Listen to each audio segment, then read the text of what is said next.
আবু জাহেল সারা জীবন রসুলের বিরোধিতা করেছে। আবু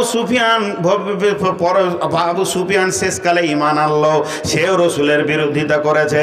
উমাইয়া করেছে, উমাইয়া করেছে, উবাই ইবনে খাল করেছে, আব্দুল্লাহ ইবনে উবাই করেছে, উবাই ইবনে সলুল, বেঈমানরা বড় বড় রসুলের বিরোধিতা করেছে, কিন্তু কেউ একবার জবান ফুসকে বলে না কোরআন রসুলের লেখা। এ কথা বলার তাদের ক্ষমতা হবে না, যেহেতু আমার আল্লাহ বলছেন যে আমি পত্র বাহককে নিরক্ষর করে পাঠালাম। তা আমার আল্লাহ বলছেন যালিকাল কিতাব লা রাইবা ফীহি, এই হাইয়া মানে এসো, হাইয়া মানে তোমরা এসো, দৌড়ে এসো, ছুটে এসো। কিসের দিকে এসো? আগুনের দিকে নয়, নাকামির দিকে নয়। ডাক্তার এসো, মাস্টার এসো, ইঞ্জিনিয়ার এসো, মৌলানা এসো, মুফতি এসো, মুহাদ্দিস এসো, শাইখুল হাদিস এসো, বৃদ্ধ এসো, শিশু এসো, নারী এসো, পুরুষ এসো, যুবক এসো। আমার আল্লাহ মুয়াজ্জিনকে 5 বারে 10 বার ডাকা করায়।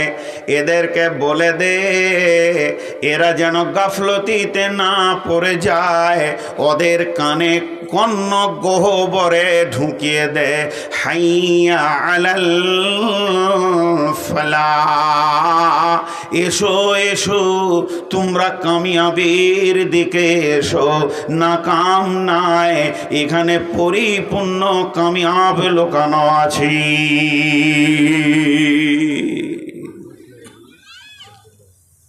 কামিয়াবির যিনি মালিক, পরিপূর্ণ আপনাকে আমাকে যে কামিয়াব দিতে পারবে যে মালিক, সে ডাকছে এসো কামিয়াবির দিকে এসো। আর একদিনে একবার লয়, 5 ওয়াক্তে 10 বার।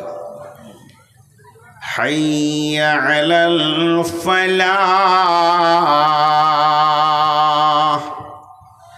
ফালাহ মানে নিষ্কৃতি, ফালাহ মানে কামিয়াব, ফালাহ মানে নাজাত, ফালাহ মানে উত্তীর্ণ। যে মানেটা নিবেন নেন। হাইয়া মানে এসো, হাইয়া আলাল ফালাহ নিষ্কৃতি নেবে তো এসো। কবরে নিষ্কৃতি মিলবে, জাহান্নামে নিষ্কৃতি মিলবে, আবার পুলসেরাতে নিষ্কৃতি মিলবে। যদি কামিয়াব নিতে চান, কবরে কামিয়াব হবে, হাসরে কামিয়াব হবে, পুলসেরাতে কামিয়াব হবে, জাহান্নাম যাবে না, কামিয়াব হবে। এসো। এটা কে ডাকছেন? কে ডাকছেন? আমার রবের তরফ থেকে তার মুয়াজ্জিন ডাকছেন হাইয়া আলাল ফালাহ। বিশ্ব মুসলিম রে, তোমরা কামিয়াবির দিকে দৌড় মেরে এসো। তাহলে দেখেন আমরা কামিয়াব কোনটাকে মনে করছি? মাল হওয়ার নাম কামিয়াব, গাড়ি হওয়ার নাম কামিয়াব, বাড়ি হওয়ার নাম কামিয়াব। জি, কারো একটা 20 বিঘে জমি হয়ে গেছে, সে কামিয়াব। 50টা ডাম্পারের মালিক, সে কামিয়াব। কিছু বলছেন?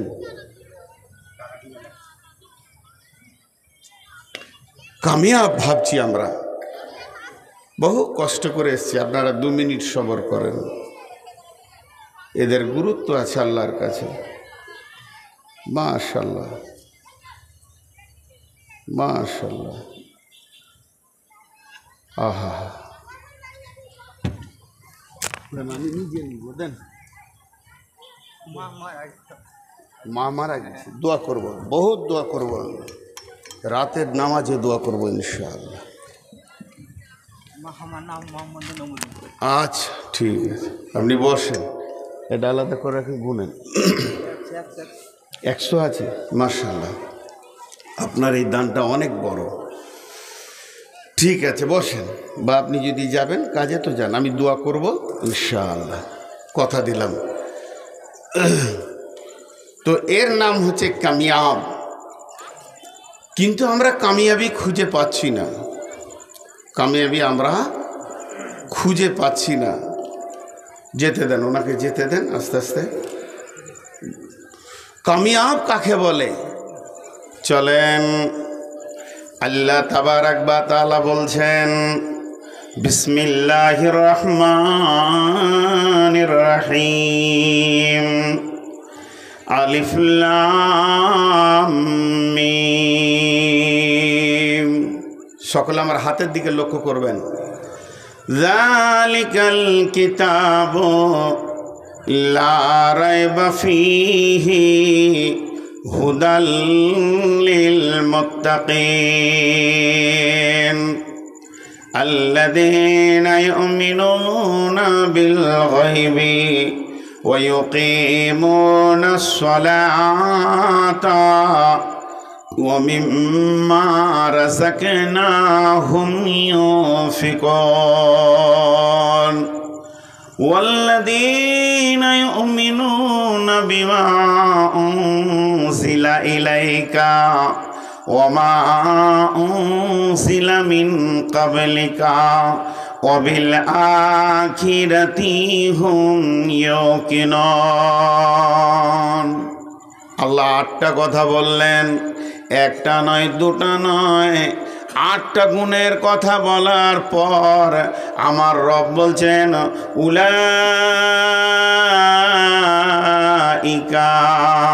আলা হুদাম মির রাব্বিহিম, এই লোকগুলি যার ভিতরে 8টা গুণে পরিপূর্ণ হয়ে রয়েছে, এইগুলি হচ্ছে তার রবের রাস্তার লোক। তার রব যে রোডটা দিয়েছে তারা সেই রোডেই চলছে, অন্য রোডে চলে নাই। তারপরে বলছেন ওয়া উলাইকা হুমুল মুফলিহুন, আর এরাই হবে সেই কঠিন দিনে কামিয়াব। এদের কোনো চিন্তা নাই, এরা হাসতে হাসতে আল্লাহর জান্নাতের মেহমান হবে এবং আল্লাহর হৃদয়ে এরা স্থান পাবে। এবং এদের পুলসেরাত থেকে নিয়ে কবর পর্যন্ত, হাসর থেকে নিয়ে জান্নাতের গেট পর্যন্ত কোনো রকমে কোনো চিন্তা হবে না। এ কথাকে বলছেন স্বয়ং আমাদের মাবুদ আল্লাহ বলছেন, ওয়া উলাইকা হুমুল মুফলিহুন।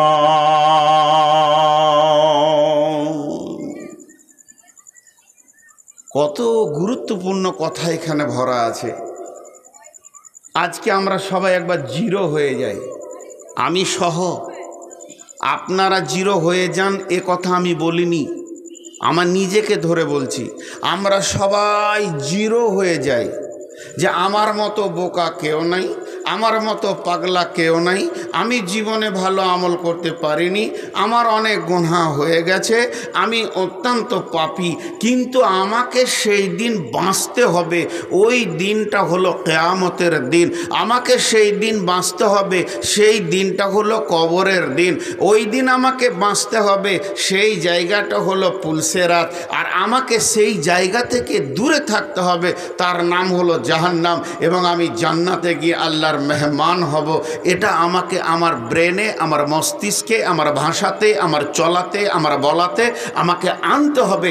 তাই যদি হয় তাহলে আজকে একটা নতুন আমল করার নিয়তে সবাই শুনি। আমিও, আপনারা যদি 1 নম্বর গুনাহগার তো আমি 99 নম্বর গুনাহগার দিয়ে 100। আপনারা যদি পৃথিবীতে একটা পাপ করেছেন তো আমি 99টা করেছি। আমার টুপি পাঞ্জাবি আমার পাপকে ঢেকে রেখেছে, আর আপনারা প্রকাশ হয়ে গেছেন। এটাই পার্থক্য। লোক ভাবে নূর মোহাম্মদ অনেক ভালো মানুষ, কিন্তু একবার আমার প্রতিবেশীকে জিজ্ঞেস করেন আমি কেমন মানুষ, সে বলবে এর মতো খচ্চর আর পৃথিবীতে নাই। জান জ্বালিয়ে রেখে দিয়েছে। বিধায় আসেন এই আয়াতটা আমি বলি আর শুনি, আর আপনারা আমার কাছ থেকে শুনেন কি নারী কি পুরুষ। সূরার প্রথমে 3টি শব্দ আছে, 3টি অক্ষর আছে। আল্লাহ তাবারাক ওয়া তাআলা বলছেন আলিফ লাম মিম। এই অক্ষরগুলিকে বলা হয় হুরুফে মুকাত্তাআত।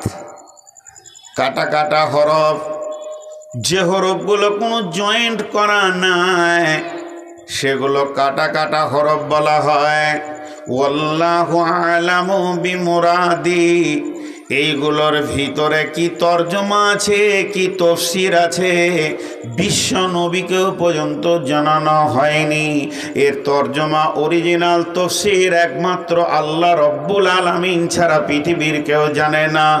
এর জন্য একটা শব্দ ব্যবহার করা হয়, মহাসত্যের ভিতরে মহা সংশয়কে আল্লাহ রেখেছেন। কোরআনে বেশ কিছু হরফে মুকাত্তাআত আছে, এগুলো আল্লাহ নিজের অধীনস্থের ভিতরে রেখেছেন, এগুলো বহির্প্রকাশ করেননি। যদি এগুলো বহির্প্রকাশ করত তাহলে অনেক অনেক কোরআনটা ভারী হয়ে যেত, আমাদের লোড নেওয়ার ক্ষমতা হতো না। এরই জন্যে আমাদের যতটা পৃথিবীতে চলার প্রয়োজন অতটাই আল্লাহ দিয়েছেন। দেওয়ার পর বলে দিয়েছেন, ওমা উতিতুম মিনাল ইলমি ইল্লা কালিল। হে বিশ্ববাসী রে, হে আমার নবী রে, আমি আমার জ্ঞান থেকে তোমাদেরকে সামান্যতম দিয়েছি, যেটাতে তোমাদের পৃথিবীর কাজ মিটে যাবে। বাকি জ্ঞান ভাণ্ডারের যে গোডাউন, সমস্ত জ্ঞানের মালিক আমি রব নিজের কাছে রেখেছি। এর জন্য আলিফ লাম আর মিম এর তর্জমা পৃথিবীর কেউ জানে না, আজ পর্যন্ত কেউ বলতে পারেনি এবং কিয়ামত পর্যন্ত কেউ বলতে পারবে না। কিন্তু শয়তান নামে একজন আছে, শয়তান। মুসলমানদের ভিতরে কিছু হতভাগা মুসলমান আছে, মা বোন, জন্ম নিল রসুলের উম্মতের ঘরে কিন্তু হতভাগা হয়ে গেল। তারা কারা? আপনাদের এই এলাকায় বলতে যে পান্ডুয়া আছে, মাজার পার্টি, ওরা। আর কোথাও আছে কিনা জানি না। ওই গত বছর কয়েক আগে মহরমের দিন ওরস না কি বলছে, আমি এইদিকে ইটাহার দিয়ে গেছি তো দেখছি আগুন নিয়ে খেলা করছে, লাঠি নিয়ে রোডে মারছে। রোডকে কেন মারছে আমি খুঁজেই পেলাম না, যে রোডটা কি দোষ করেছিল রে বাবা। তো এ এক পাগলা পার্টি আছে, এদেরকে শয়তান ফাঁসিয়েছে। আমরা জানি যে জিনের ভিতরে শয়তান আছে, কিন্তু মানুষের ভিতরেও শয়তান আছে। কোরআন বলছে মিনাল জিন্নাতি ওয়ান নাস, মানুষও শয়তান, জিনও শয়তান।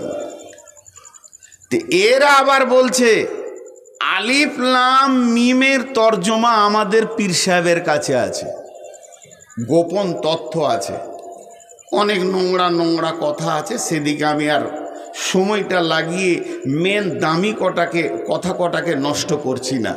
তাদের বিভ্রান্তিকর কিছু শরীয়ত তরিকত হাকিকাত মারিফাত তান্ত্রিক তামাসিক যান্ত্রিক রাজসিক এই পর্যায়ের কিছু কথা আছে। তারা বলছে যে কোরআন হলো 80 পারা, কোরআন হলো 60 পারা, কোরআন হলো 90 পারা, কোরআন হলো 120 পারা, কোরআন হলো 40 পারা। এই বাকি পারাগুলো আমাদের পীর সাহেবের কাছে আছে। কোরআনে যে আলিফ লাম মিম আছে, আলিফ লাম র আছে, নুন আছে, ইয়াসিন আছে, সদ আছে, এই অক্ষরগুলো যে তর্জমা পৃথিবীর কেউ জানে না, এইগুলোর ভিতরে 10 পারা 20 পারা 50 পারা করে ভরা আছে। এগুলো আমাদের পীর ছাড়া কেউ জানে না। এগুলো অনেক ওদের বিভ্রান্তিকর কবিতাও আছে।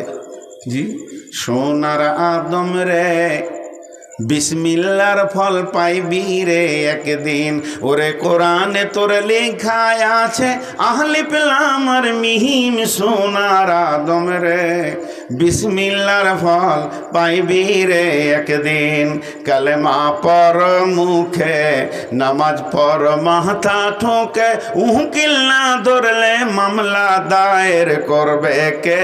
সোনার আদম রে বিসমিল্লার ফল পাইবি রে একদিন। অনেক অনেক বিভ্রান্তিকর কথা আছে। বিসমিল্লাহ বলিয়া আলহামদ পড়িয়া বাবা লায়ের ঘরে সাজদা কর রে বাবা, লায়ের ঘরে সাজদা কর। তো আমি সেদিকে সময় কাটাচ্ছি না, এখান থেকে এটাকে কেটে দিলাম। আলিফ লাম মিম এর খবর আল্লাহ জানেন। একজন মুফাসসির বলছে ওই বেঈমানদের মুখ বন্ধ করার জন্য আমি একটা তর্জমা আপনাদেরকে দিচ্ছি, একটা চেতনা দিচ্ছি। আলিফ থেকে আল্লাহকে ধরে লাও, লাম থেকে মালাক মানে ফেরেশতা জিবরাইল, মিম থেকে মোহাম্মদ। জিবরাইল কোটা কোরআনকে এনেছেন আর আল্লাহ দিয়েছেন, মোহাম্মদটা জমা করে প্রচার করেছে। অতএব কোরআনের ভিতরে যা গোপন তথ্য রয়েছে আল্লাহ এবং মোহাম্মদ জিবরাইলের মধ্যখানেই রয়েছে। এ খবরটা আল্লাহ ছাড়া কেউ বলতে পারবে না। এ খবরটা মোহাম্মদকে আল্লাহ দেননি এবং জিবরাইলও পায়নি। যদি এরা পেয়ে যেত তাহলে দিয়ে দিত। যা কিছু রয়েছে আল্লাহর কাছে রয়েছে। অতএব আলিফ লাম মিম। এরপরে চলেন দ্বিতীয় আয়াতে, যালিকাল কিতাবু লা রাইবা ফীহি, যালিকাল কিতাবু লা রাইবা ফীহি হুদাল লিল মুত্তাকিন। আল্লাহ তাবারাক ওয়া তাআলা বলছেন এই কিতাবটার মধ্যে কোনো সন্দেহ নাই। এই কিতাবটা হলো হুদাল লিল মুত্তাকিন, মুত্তাকিদের জন্য হেদায়াত। যালিকাল কিতাবু লা রাইবা ফীহি, কিতাবটার মধ্যে কোনো সন্দেহ নাই। একটা অক্ষরও সন্দেহ নাই, একটা জেরে সন্দেহ নাই, একটা জাবারে সন্দেহ নাই, একটা আয়াতে সন্দেহ নাই, একটা পারাতে সন্দেহ নাই। আমার রব বলেছেন বিসমিল্লাহির রহমানির রহিম, ওয়া ইন কুনতুম ফি রাইবিম মিম্মা নাযালনা আলা আবদিনা ফাতু বিসূরাতিম মিন মিসলিহি ওয়াদউ শুহাদাআকুম মিন দুনিল্লাহি ইন কুনতুম সাদিকিন ওয়া ইন কুনতুম ফি রাইবিম মিম্মা নাযালনা। হে আমার বিশ্ববাসী, তোমরা শুনে নাও, আমি যা নাজিল করেছি কোরআন, এটাকে যদি তোমাদের সন্দেহ হয় যে এর ভিতরে সন্দেহ আছে, এই কোরআনের গভীর তথ্যর জায়গায় আমাদের সন্দেহ লুকিয়ে আছে, এটা আল্লাহর বাণী কিনা তাতেও সন্দেহ আছে, তাহলে এক কাজ করো, মিম্মিসফি সূরাতিম মিন মিসলিহি, তোমরা একটা আমার সূরার মতো সূরা লিখিয়ে দেখে দাও। ওয়াদউ শুহাদাআকুম মিন দুনিল্লাহি, ভারতবর্ষের বৈজ্ঞানিক, আমেরিকার বৈজ্ঞানিক, জাপান, জার্মান আর আপনার ইংল্যান্ড, থাইল্যান্ড আর মরক্কো বলেন, সারা বিশ্বের যত জ্ঞানী আছো এক জায়গায় জমা হয়ে মিম্মিসলিহি আমার সূরার মতো একটা সূরা লিখে দেখিয়ে দাও। সারা বিশ্বকে চ্যালেঞ্জ থাকলো, মিন দুনিল্লাহি, সব ব্রেনগুলো জমে যাবে, কিন্তু আমার আল্লাহ তোমাদের সঙ্গে বসবে না। আল্লাহকে বাদ দিয়ে একটা লাইন তোমরা লিখে দেখিয়ে দাও কোরআনের মতো, মিন দুনিল্লাহি ইন কুনতুম সাদিকিন, যদি তোমরা তোমাদের দাবিতে সত্য হও। আমার আল্লাহ চ্যালেঞ্জ দিচ্ছেন, ফাইল্লাম তাফআলু ওয়ালান তাফআলু, কোনোদিন পারবে না আর কোনোদিন তোমরা পারো নাই, তোমাদের দ্বারা কোনোদিন সম্ভব হবে না আমার কোরআনের মতো একটা আয়াতকে লিখে দেওয়া। অতএব এই কোরআনের ভিতরে কোনো সন্দেহ নাই।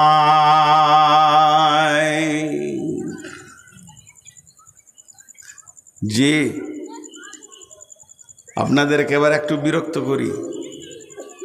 আপনাদের মনে হয় যে কোরআনের সন্দেহ আছে? জি ভাই বলেন, একজন হাত তুলেন। সন্দেহ আছে সেই হাত তুলবে না ইনশাআল্লাহ। জোরে বলেন ইনশাআল্লাহ, কোনো সন্দেহ নাই। এখন একটা প্রশ্ন, কোরআনের যিনি প্র্যাকটিক্যাল শিক্ষক তিনার নাম জানেন? নবী মুহাম্মদ রাসূলুল্লাহ সাল্লাল্লাহু আলাইহি সাল্লাম। তিনি লিখতে পড়তে জানতেন? লিখতে পড়তে জানতেন না, লিখতে জানতেন না পড়তে জানতেন? হুদাইবিয়ার সন্ধিতে যখন লিখছেন হযরত আলী যে এই সন্ধি হচ্ছে মুহাম্মদ বিন আব্দুল্লাহর ছেলে মোহাম্মদ রাসূলুল্লাহ সাল্লাল্লাহু আলাইহি সাল্লামের তরফ থেকে, তখন ওই বেঈমান আবু সুফিয়ান এরা বলছে যে যে কাগজে লেখা থাকবে মুহাম্মদুর রাসূলুল্লাহ ওই কাগজটা মানব না, ওকে তো নবী বলে মানি না, তা ওকে যদি ওই কাগজে নবীর পাশে মুহাম্মাদের পাশে যদি রসুল লেখা থাকে আমরা সেই আলোচনায় বসবো না, ওটা আমরা মানব না। বিশ্বনবী বলছেন, আলী আমার নামের পাশে ওই রসুলটা কেটে দাও। হযরত আলী জবাব দিচ্ছে, ইয়া রাসূলুল্লাহ, মুহাম্মাদের পাশে রসুল কাটা আলীর দ্বারা সম্ভব হবে না, কিন্তু আলী গর্দন কেটে দিতে পারবে প্রয়োজন হলে। আলী নিজের গর্দন কেটে দিতে পারবে প্রয়োজন হলে, কিন্তু মুহাম্মাদের পাশে রসুল কাটতে পারবে না। নবীজি বলেন, আলী কোন জায়গাতে রসুল লেখা রয়েছে আমাকে দেখিয়ে দাও তো, আমি কেটে দিই। তিনি কেটেছিলেন কি তাহলে নবুয়তি থেকে বাদ হয়ে গেলেন? জি না, জিহাদে কখনো পিছালে পরে শত্রুকে কাবুতে আনা যায়, তাই কেটে দিয়েছিলেন। তিনি লিখতে পড়তে জানতেন না। এখন বলেন, লেখাপড়া তাকে আল্লাহ দেননি কেন? তাকে জ্ঞান দেননি কেন? শিক্ষার অক্ষর দেননি কেন? তার চারটা কারণ আছে। তার মধ্যে তিনটে কারণ দুর্বল আর একটা কারণ বলিষ্ঠ। এক নম্বর, কেউ কেউ বলে ছোটতে মা বাপ ছিল না, এর জন্য লেখাপড়া করতে পারেনি, এটা দুর্বল কথা।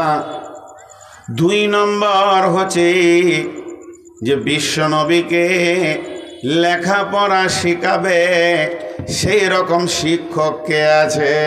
শিক্ষক আল্লাহ খুঁজে পাননি। কারণ কার বুকে এত পাটা আছে নবীদের নবীকে বলবে আয় তোকে আমি পড়াবো, এর জন্যে তিনি লেখাপড়া পৃথিবীতে শিখেননি। আর তার এমন ক্ষমতা আছে, যদি কেউ নবীজিকে এক কলম পড়িয়ে দিতেন তাহলে সে শিক্ষক হয়ে যেত রসুলের, তার সম্মানটা বেড়ে যেত। আমার আল্লাহ এটা মেনে নিতে পারেননি। আর তিন নম্বর হচ্ছে, আমার আল্লাহ নিজে গাইড করেছেন, অতএব তার শিক্ষার প্রয়োজন নাই। এটা গেল তিন নম্বর। আর চারটা সব থেকে গুরুত্বপূর্ণ বিষয় হচ্ছে আল্লাহ তাবারাক ওয়া তাআলা তার নবীকে পৃথিবীর বুকে অক্ষর দিলেন না। চার নম্বর কারণটা কি? ধরেন আপনাদের এই গ্রামের কোনো একটা ব্যক্তি আমাকে একটা চিঠি লিখে পাঠিয়েছেন। কেউ হয়তো কাজে যাচ্ছে বর্ধমান, তো বলে ভাই এই চিঠিটা নূর মোহাম্মদকে দিয়ে দিও। চিঠিটা যখন আমার কাছে পৌঁছালো তো খুশিতে, মালদা থেকে এসছে তো আমি পড়ছি। আমি আপনাদের এলাকার প্রতি খুব দুর্বল। আমি এই এলাকার লোককে অনেক ভালোবাসি, আর ভালোবাসাটা মুখ দিয়ে বলতে আছে, রসুল বলেছেন। কারণ জীবনে সব থেকে বেশি সময়টা মালদায় থাকি, আর আমার লাইফ হিস্টোরির সঙ্গে বেশ কিছু মানুষ জড়িত আছে আপনার এলাকায়। ফারাক্কার ব্রিজ পার করে এই এলাকায় প্রথম জালসা করেছি আমি খানপুরে, এবং সেটা আমাকে আফজাল ভাই এনেছিলেন। তো আফজাল ভাই আমার অনেক মহব্বতের মানুষ, দুরুল ভাই আমার অনেক মহব্বতের মানুষ, ওখানকার আরও স্টাফরা আছেন মহব্বতের মানুষ। আমি আসলে মনে করি যেন নিজের গ্রামে এসেছি, এত ভালোবাসেন খানপুরের লোকেরা। আপনারাও তার সাথে জড়িত। তো আফজাল ভাই আমাকে চিঠি দিয়েছেন, তো চিঠিটা আমি পড়ছি। শেষকালে লেখা আছে, তুই যদি মালদা আসিস তোকে জুতা করে মারবো। আচ্ছা, চিঠি পড়ে শান্তি পাবো? আর ওটা পড়ে শান্তি পাবো? চিঠিটাকে আমি সুন্দর করে হেফাজত করে রেখে দিয়েছি। ঠিক আছে, কোন দিন যাব খানপুর তো দেখাবো যে কেন আমাকে মারবো বলেছে, কি দোষ করেছিলাম। হঠাৎ চলে এসেছি আপনাদের জালসায়, তো রাগ তো মনে আছেই আমার। চিঠিটাকে নিয়ে আমি চলে গেলাম একদম খানপুর। আফজাল ভাইকে চায়ের দোকানে চাটা খাওয়া হলো, বলে এদিকে আসেন। বাগানের এক সাইডে ডেকে নিয়ে গিয়ে চিঠিটা দিলাম। তো উনি পড়ছে, পড়তে পড়তে শেষকালে দেখছি ওটা লেখা, আর আমার মুখ তখন লাল হয়ে গেছে একদম রাগে। উনি হেসে বলছেন, রাগ করিয়েন না, এটা আমি লিখিনি, এটা আমি লিখিনি। উনি যখন মুখ দিয়ে একটা আলেম মানুষ বলে ফেললো, আমি আল্লাহর কসম বলছি এটা আমি লিখিনি, আমি ইমানদারের সঙ্গে বিশ্বাস করলাম। তখন আমি বলছি, ভাই আপনি সন্দেহ করবেন হয়তো যে আমি লিখেছি আপনাকে বেজ্জতি করার জন্য, আমিও লিখিনি। দুইজনা কম্পেয়ার হয়ে গেল যে লিখিনি, সন্দেহ কাকে হবে? এবার বলেন, যে চিঠি নিয়ে গেছে সেই পিয়নকে সন্দেহ হবে। যে পিয়ন আমাদের বন্ধুত্বের ভিতরে গোলমাল লাগাবার জন্যে ও নিজে কষ্ট করে নকল করে করে লিখেছে, তাহলে পত্র বাহককে অনেক সন্দেহ পড়ে যাবে যে আমাদের দুইজনার প্রেমে, আমাদের দুইজনা মহব্বতের ভিতরে কালপিট কি করে ঢুকলো যে মধ্যখান থেকে দু কলম লিখে দিল, যে আমাদের বন্ধুত্ব নষ্ট করে দিল। কিন্তু একবার বলেন, যে চিঠি নিয়ে গেছে সে নিরক্ষর, লিখতেও জানে না, পড়তেও জানে না, এবার সন্দেহ হবে কি? জোরে বলেন। এক কলম লিখতে জানে না, অটা কেমন জানে না, কলমটাই কেমন করে ধরতে হবে সেটাই জানে না, তাহলে সন্দেহ হবে না? তো আমার রব বলছেন, এই চিঠিটা হলো আমার, আর আমি এই চিঠি তোদেরকে দিয়েছি হেদায়েতের জন্যে, আর চিঠির পত্র বাহক বানিয়েছি আমি নবী মুহাম্মদ সাল্লাল্লাহু আলাইহি সাল্লামকে। যদি সে লিখতে পড়তে জানতো তাহলে কোরআনে তোদের ভিতরে সন্দেহ ঢুকে যেত যে দু কলম নবী মুহাম্মদ বাড়াবাড়ি করে লিখে দিয়েছে। শুধু কোরআনটাকে চিরসত্য প্রতিষ্ঠিত রাখার জন্যে আমি আমার নবীকে কোনো অক্ষরের জ্ঞান দিলাম না, যে কেউ হয়তো ভবিষ্যতে বলবে কোরআন আল্লাহর বাণী নয়, বরং কোরআনে নবী মুহাম্মদের বাণী লুকানো আছে। এ কথা কিয়ামত পর্যন্ত কেউ বলতে পারবে না, কেউ সন্দেহ করতে পারবে না। এর জন্য মেন পত্র বাহককে আমি নিরক্ষর করে রেখে দিলাম। আবু জাহেল সারা জীবন রসুলের বিরোধিতা করেছে। আবু সুফিয়ান শেষকালে ঈমান আনলো, সেও রসুলের বিরোধিতা করেছে। উমাইয়া করেছে, উমাইয়া করেছে, উবাই ইবনে খাল করেছে, আব্দুল্লাহ ইবনে উবাই করেছে, উবাই ইবনে সলুল বেঈমানরা বড় বড় রসুলের বিরোধিতা করেছে। কিন্তু কেউ একবার জবান ফুসকে বলে না কোরআন রসুলের লেখা। এ কথা বলার তাদের ক্ষমতা হবে না, যেহেতু আমার আল্লাহ বলছেন যে আমি পত্র বাহককে নিরক্ষর করে পাঠালাম। তা আমার আল্লাহ বলছেন, যালিকাল কিতাব লা রাইবা ফীহি, এই কিতাবের মধ্যে কোনো সন্দেহ নাই। আমি সলিড মাল তোদেরকে দিয়েছি, আর কিতাবটা প্রতিদিন সকালে আপডেট হয়ে যায়। আজকে 19 তারিখ, আজকের জন্য কিতাবটা নতুন, আগামী কাল হবে 20 তারিখ, তো 20 তারিখের জন্য কিতাব নতুন, 21 তারিখের জন্য কিতাব নতুন, 23 সালে কিতাব ছিল নতুন, 24 সালে কোরআন নতুন। কোরআন জীবনে পুরাতন হবে না। তার মানে প্রতি যুগে সমস্ত মানুষকে সর্ব অবস্থায় সে জবাব দিতে পারবে। এক যুগে উটের যুগে কোরআন বিচার করেছে, তারপরে আপনার কিনা ইঞ্জিনের যুগে কোরআন বিচার করেছে, আবার এখন রকেটের যুগ, কম্পিউটারের যুগ, কম্পিউটার জাননেওয়ালাদের সঙ্গে কোরআন কথা বলছে, রকেটের সঙ্গে কথা বলছে, বিজ্ঞানীর সঙ্গে কথা বলছে। অতএব কোরআন কিয়ামত পর্যন্ত নতুন হয়ে থাকবে, এটা পুরাতন হবে না, আর এর ভিতরে কোনো সন্দেহ ঢুকবে না।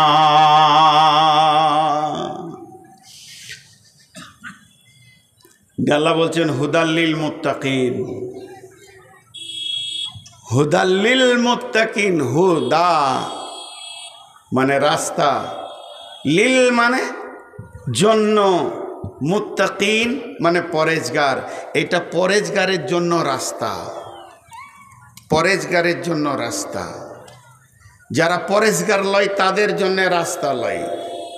পরহেজগার বেঁচে থাকা, আল্লাহর ভয়ে সমস্ত গুনাহ থেকে যারা বেঁচে থাকবে, মুত্তাকি তাকওয়া ভয়, যারা আল্লাহ ভীরু, তাদের জন্য এটা হেদায়াত। হুদাল্লিল মুত্তাকিনের তফসির করেছে তফসির ইবনে কাসিরে, যে একটা ছোট্ট ঘটনা এনেছে। ঘটনাটা কি? সাহাবীটার নাম উবাই ইবনে কাব রাদিয়াল্লাহু তাআলা আনহু। আর এটা ঘটনাটা কখন?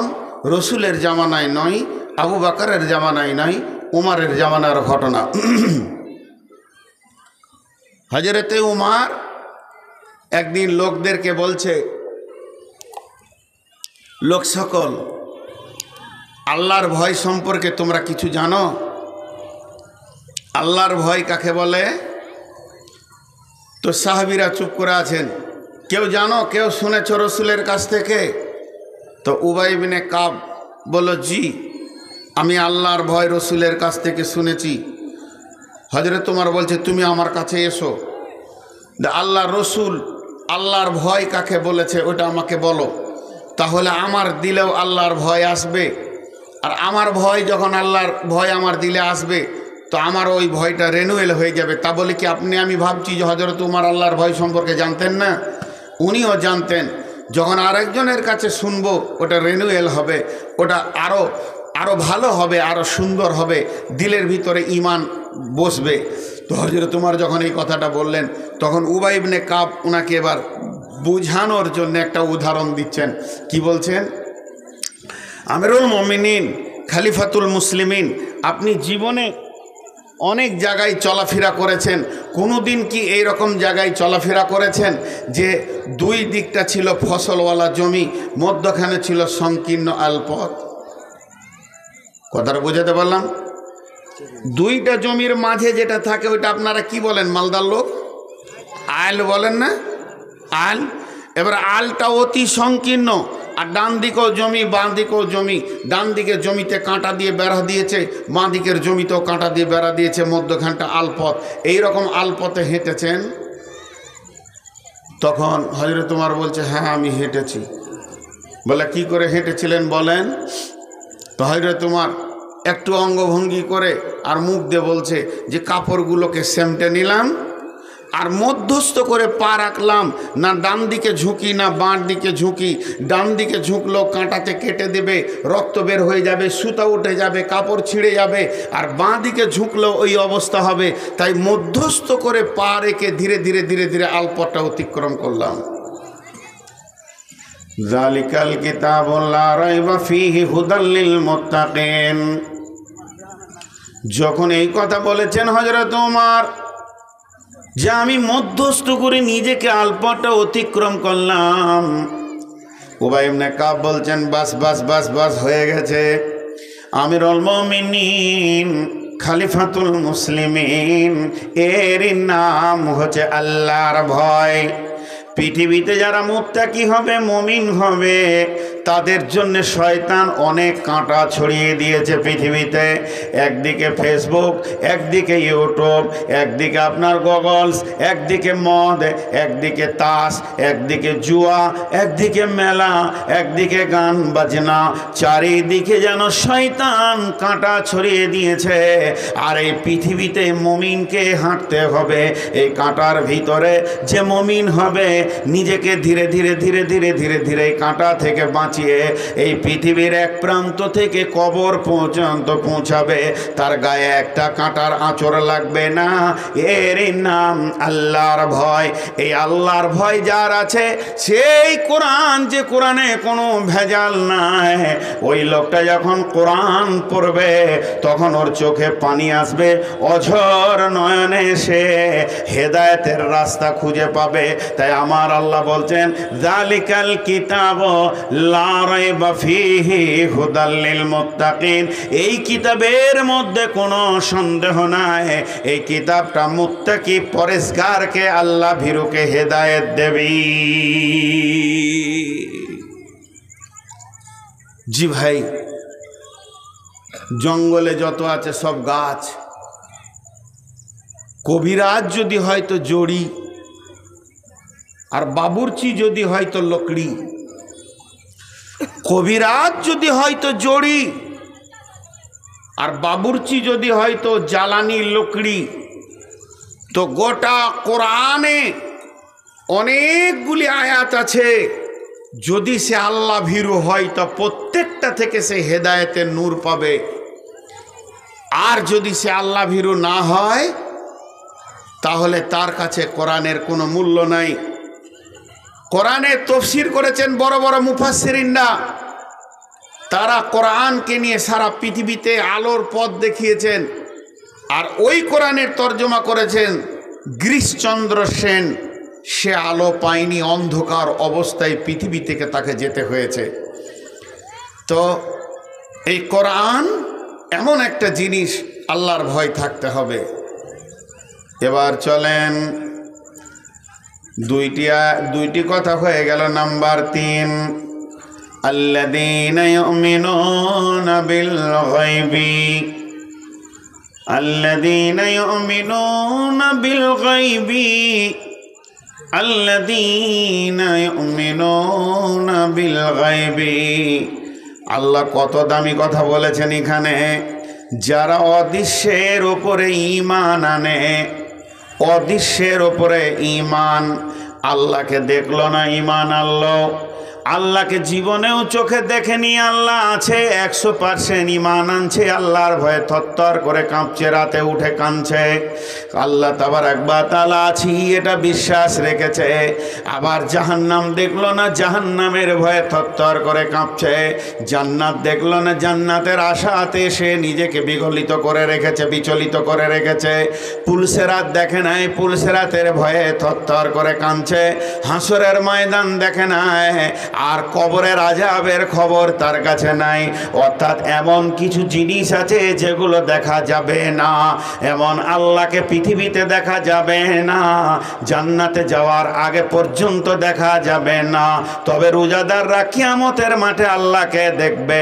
তাহলে যেগুলো দেখা গেল না, জাহান্নাম দেখতে পেলাম না, কবরের আযাব দেখতে পেলাম না, ফেরেশতা দেখতে পেলাম না, আবার নবীজিকে দেখা গেছে, তার প্রমাণ হাজারো রয়েছে, কিন্তু দেখা যায়নি পুলসেরাত, দেখা যায়নি জাহান্নামের কেমন আগুনটা ভয়াবহ। এই জিনিসগুলোর উপরে যারা ঈমান এনেছে, আল্লাযীনা ইউমিনুনা বিল গায়বি, যারা গায়বের উপরে ঈমান এনেছে, যাদের এই দৃশ্যগুলোর উপরে ঈমান আছে, তারা পরিপূর্ণ ঈমান যারা রাখতে পেরেছে, তাদের দুইখানা আচরণ পৃথিবীতে দেখা যাবে। ওয়া ইউকিমুনাস সালাতা, আজান হলে তাদেরকে নামাজের কদরে দেখা যাবে। ওয়া মিম্মা রাযাকনাহুম ইউনফিকুন, যদি কোনো জায়গায় ইসলামকে বাঁচানোর জন্য অর্থ লাগে, জান লাগে, তারা সেই জায়গায় নিজের হাতকে বাড়িয়ে অর্থ দিয়ে সাহায্য করবে।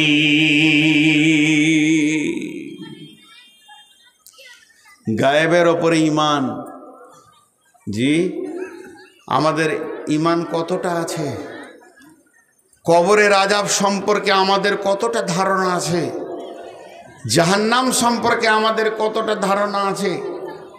আল্লাহ আছেন, আল্লাহ আছেই, কিয়ামত হবেই, এর উপর আমাদের কতটা বিশ্বাস আছে? আজকে নাস্তিকেরা নানা রকম কথা বলছে। জি ভাই, আমি বলছি আমার ভিতরে আল্লাহর ভয় আছে, কিন্তু আমি মসজিদ ঢুকি না, নামাজ পড়ি না, এটা আমার মুখের দাবি মাত্র, মিথ্যা কথা।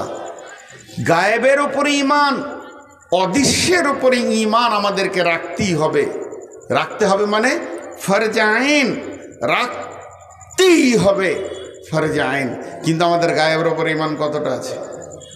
শোনেন, একটা সাহাবীর নাম হলো বুরাইদা। হযরতে বুরাইদা রাদিয়াল্লাহু তাআলা আনহু নবীজির কাছে এলেন। আল্লাহর নবী বলছেন, বুরাইদা, তোমার ঈমানের খবরটা আমাকে বলো, তুমি ঈমানের কতটা লেভেলে আছো তুমি আমাকে বলো। হযরতে বুরাইদা বলছেন, ইয়া রাসূলুল্লাহ, ইয়া হাবিবাল্লাহ, আমি ঈমানের 100-তে 100 লেভেলে আছি, আমার 1 ইঞ্চি কমেনি। বিশ্বনবী বলছেন, বুরাইদা রে, তুমি ঈমানের এত বড় দাবি করলে তার কারণটা আমাকে বলো। তখন হযরতে বুরাইদা বলছেন, ও দয়ার নবী গো, আমি যখন ঘুম থেকে উঠলাম তখন আমার দিল যেন জাহান্নামের ভয়ে ছটফট করছে, এবং জান্নাতের আশাতে যেন আমার দিল পেরেশান হয়ে গেছে। দয়ার নবী গো, এইভাবে আমার দুপুর গেল, এইভাবে আমার সন্ধ্যা গেল, আল্লাহর কসম বলি, আপনি জাহান্নামের বয়ান যেমন যেমন যেমন করে দিয়েছেন নবীজিকে বলছে, এবং আল্লাহর কোরআন জাহান্নামের কথা যেমন যেমন বলেছে, আমি বুরায়দা যেন দুটি চোখে দেখতে পেয়েছি জাহান্নাম ওই রকম। জাহান্নামের মানুষগুলো পুড়ছে, তারা পানি বলে চিৎকার করছে, আগুন যেন তোদেরকে নিয়ে ছিঁড়াছিঁড়ি করছে, মেঘের মতো গর্জন মারছে, আমি যেন দুই চোখে দেখতে পেয়েছি ইয়া রাসূলুল্লাহ। আমার চোখ এতটুকু, আপনার জবান আর আমার চোখ এতটুকু টলবেটল হয়নি। শুধু তাই নয়, আপনি জান্নাতের বর্ণনা যেমন যেমন দিয়েছেন, আর জান্নাতের বর্ণনা কোরআন যেমন দিয়েছে, আমি যেন জান্নাতের নহরগুলি দেখতে পেয়েছি, আর জান্নাতের নহর যেন কুল কুল কুল কুল করে বইছে, জান্নাতে কলা এবং কুল বড়ই ফল যেন ঝুলছে।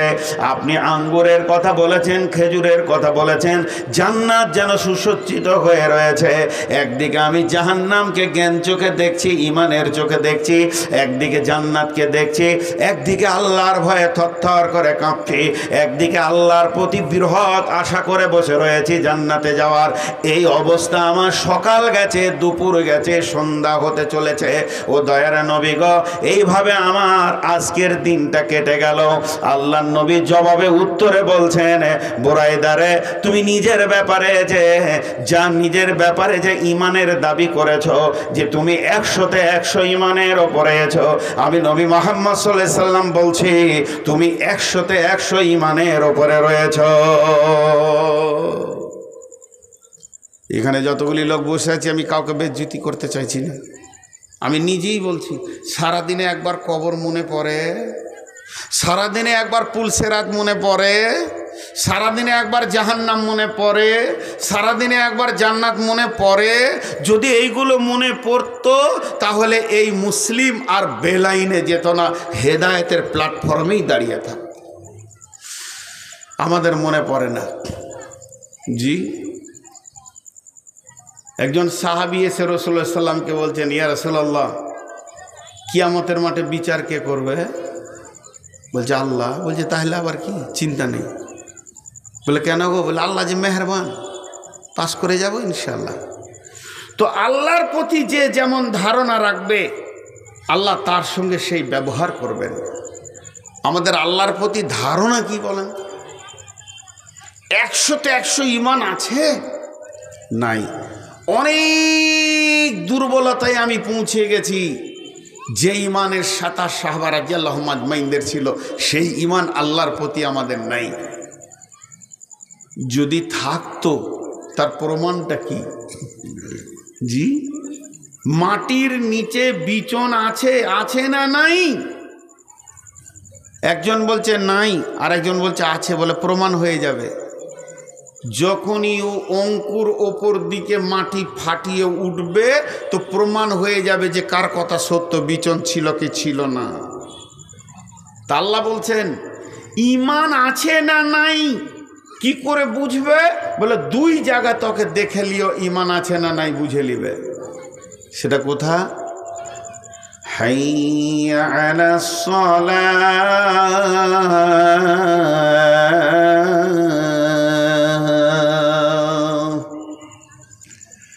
হে বিশ্ব মুমিন, তুমি যে আল্লাহকে আল্লাহ বলে মেনে নিয়েছো, আমি সেই আল্লাহর গোলাম।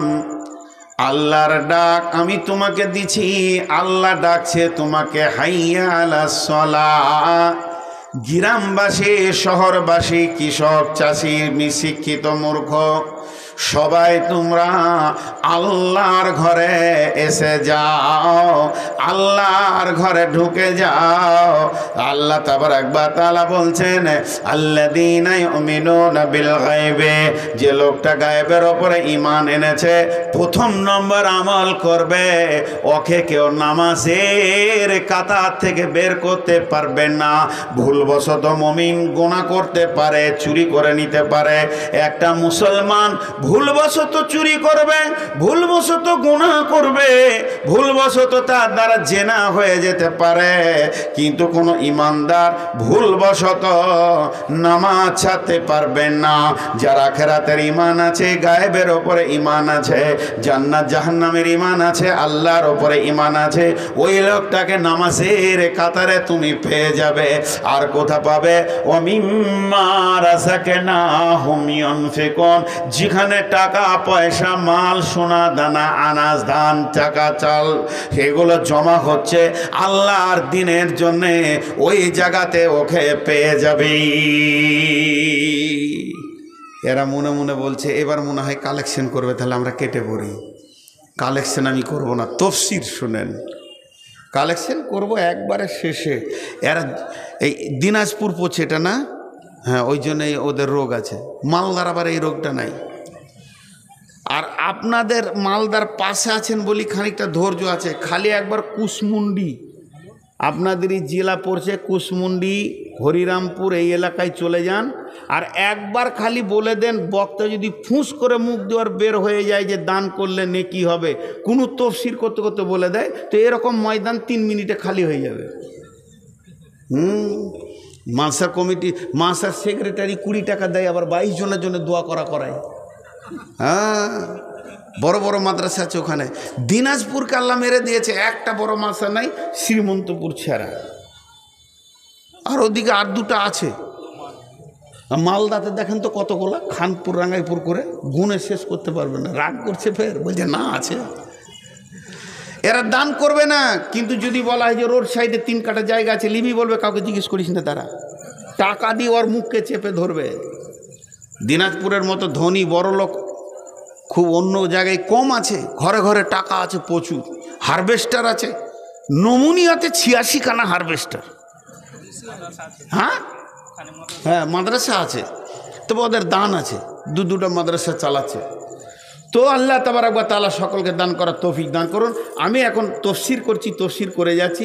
ওরা 4 জনা ভাবলে হয়তো যে টাকা হয়তো পকেট থেকে কোন সময় বের করলে, পকেট মান নাকি, তো কেটে পড়ি। ওরা কেটে পড়লো। ওরা মনে মনে ভাবছে যে কটা জালসা শুনছে এরা ফেঁসে গেল, আমরাই বেঁচে গেলাম।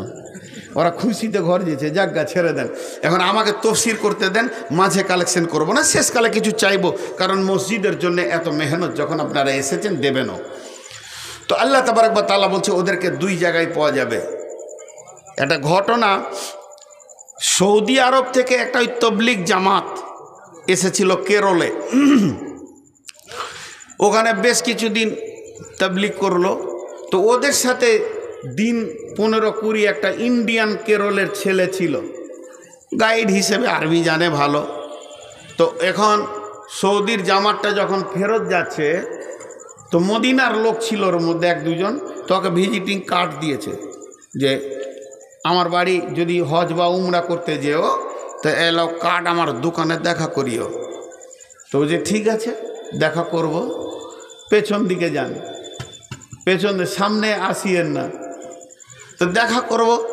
এ বেচারা উমরা করতে গিয়েছে, উমরা করে গিয়ে ওই কার্ডটাকে নিয়ে মার্কেটে গিয়ে খুঁজে ওর দোকানটা বের করেছে। তো দোকানে দেখছে একটা হিন্দিভাষী ছেলে, পাকিস্তানে হোক আর ইন্ডিয়া হোক আছে। বলে মালিক হ্যাঁ? বলে मकान में है। দোকানে নেই, ঘরে আছে। তো मकान কি ধারায়? বলে ধার যাইয়ে দেখিয়ে দিয়েছে। তো मकाने গিয়েছে ঘরে। তো ঘরের দরজায় একটা ওই রকমই গেটম্যান আছে, ড্রাইভার ওকে বলছে ঘরওয়ালা হ্যাঁ, ও দোকান মে হ্যাঁ। তো এবার ও কোন ফেরে পড়েছে, मकान দোকান দোকান मकान, এই করে করে ও হাঁটছে। আর মরুভূমির বালি রে ভাই, আর এমনি তো গরমের দেশ, 47-48 মানে ডিগ্রি সেলসিয়াস গরম থাকে। ক্লান্ত হয়ে গেছে বিচারা, ক্লান্ত হয়ে এসে বলছে যাজ্ঞা আর পাবো না ওকে, হয়তো কোনো কাজে গিয়েছে। এমন সময় মসজিদে নবীতে আজান হয়ে গেছে জোহরের।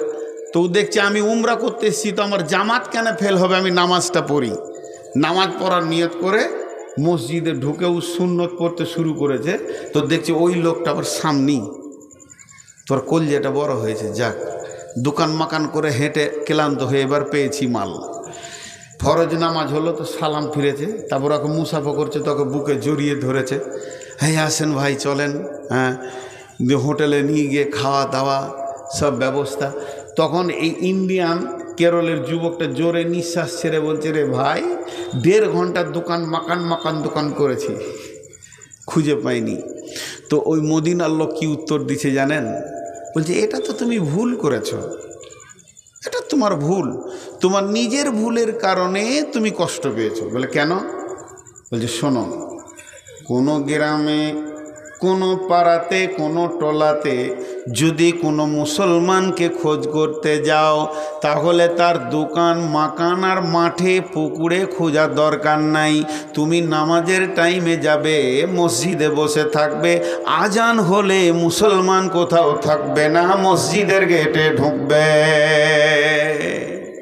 তুমি পেয়ে নেবে।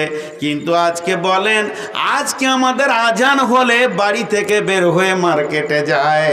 অতএব আমার আল্লাহ বলছেন, আল্লাযীনা ইউমিনুনা বিল গায়বি ওয়া ইউকিমুনাস সালাতা। মারে আমার, বোন রে আমার, যার আল্লাহর উপরে বিশ্বাস আছে, আখিরাতের উপরে বিশ্বাস আছে, ওই লোক তাকে নামাজের কাতারে পাওয়া যাবে।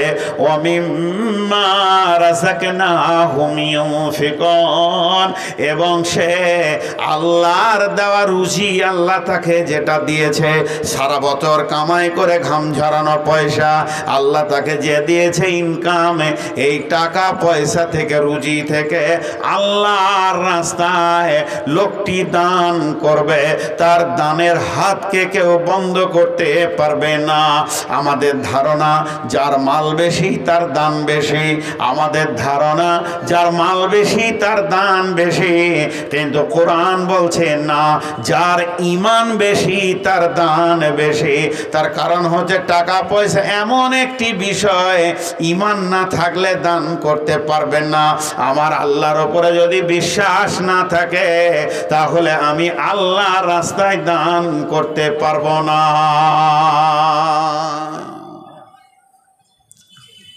কটা হলো? 1 নম্বরে হচ্ছে এই কিতাবের মধ্যে কোনো সন্দেহ নাই, বিশ্বাস রাখতে হবে। 2 নম্বর হচ্ছে এটা মুত্তাকিদের জন্য হেদায়াত। 3 নম্বর হচ্ছে গায়েবের ওপরে ঈমান আনতে হবে। 4 নম্বরে হচ্ছে নামাজ পড়তে হবে। 5 নম্বরে আল্লাহর রাস্তায় দান করতে হবে। এরপরে আমার আল্লাহ কি বলছেন?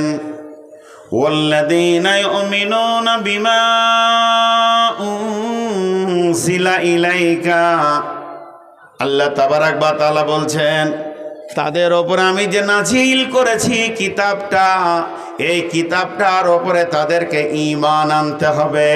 বিমা উনজিলা ইলাইকা, এই কিতাবের সমস্ত কথাগুলি সত্য, হেদায়েতগুলি সত্য, এর ভিতরে মিথ্যা বলে কিছু নাই, এর রাস্তাটা সত্য। এমন একটা রাস্তায় নিয়ে গিয়ে আপনাকে আমাকে জান্নাতে দেবে। সেই জায়গাটা আমাদেরকে পৌঁছাতে গেলে এ কোরআনকে 100% জিন্দেগির আমলে আনতে হবে। ওমা উনজিলা মিন ক্বাবলিকা, এবং এর পূর্ববর্তী যত কিতাব ছিল সেগুলো হলো সত্য। তৌরাত সত্য, ইনজিল সত্য, জবুর সত্য। এর পূর্বে আসমানি কিতাব একটা নয়, দুটা নয়, টোটাল 130 থেকে 40টা আসমানি কিতাব আছে। তার মধ্যে মেন কিতাব হলো 4টা, তৌরাত, ইনজিল, জবুর, কোরআন। তাহলে এই কিতাবগুলো যে সত্য, এর ওপরে বিশ্বাস রাখতে হবে। আমানা বিল্লাহি ওয়া রাসূলিহি ওয়া কুতুবিহি, আল্লাহর ওপরে ঈমান আনতে হবে। সমস্ত রসুল যে সত্য ছিল, ঈসা সত্য, মুসা সত্য, হারুন সত্য, দাউদ সত্য, সুলাইমান সত্য, সমস্ত নবী সালেহ সত্য। আর যত নবী এসেছে, ইউসুফ, ইউনুস নবী সত্য। সব নবীকে সত্য বলে বিশ্বাস করতে হবে, সমস্ত কিতাবকে বিশ্বাস করতে হবে, আর কোরআনের ওপরে 100% ঈমান রাখতে হবে। কোন কি কইছে? আমি এটা যদি এক্ষুনি বলে দিবেন এমনিতে 1000 টাকা, লক্ষ্যটা 3 মিনিটে উঠে চলে যাবে। দেখেন রেজাল্ট যদি না হয়, কালেকশন করলেই চলে যাবে লক্ষ্য। আমি 12টা বললাম তো নাকি যতক্ষণ থাকবে, ওরা তো কাল পর্যন্ত থাকবে। আমার রসে কুলাবে? 488 সুগার, তারপরেও বকছি। ভাই আপনাদের বিরক্ত লাগছে নাকি? একটা মজার ঘটনা আপনাদেরকে শোনাই। ইউপি সাহারানপুরে ঘটেছিল অনেক আগে। ঘটনাটা এই যুগের লয়, এর আগের যুগে, মানে 95, 96, 1995, 96 ঘটনা। খ্রিস্টান, এই যে ইসরায়েল, দুটো কথা বলেনি। মুসলমানদের সব থেকে বড় শত্রু হলো ইহুদি, যেটা ইসরায়েল। এর থেকে বড় শত্রু এই পৃথিবীতে আর কেউ নাই। এ বেঈমান কত বড় শত্রু যে রসুলের লাশ চুরি করতে গিয়েছিল ইসরায়েলের ছেলেরা, যুবক, 2 যুবক, তাদেরকে তো কতল করা হয়েছে।